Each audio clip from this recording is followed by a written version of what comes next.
So this is all the foam that I pulled out. I had to cut a bigger hole to pull it out. The good news is that I can build it up from the back and actually get a glass layer on the back.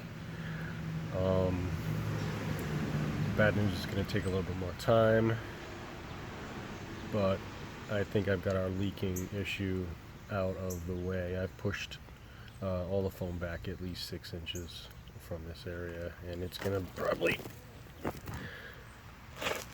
sweat a little bit, but I'm going to put some heat and a lamp on that, and it should dry it up pretty good. I might have to actually cut the front section up here a bit more, maybe clear a little bit more foam out. I cleared out all the way up that crack, but there might be worth pulling a little bit more forward of that.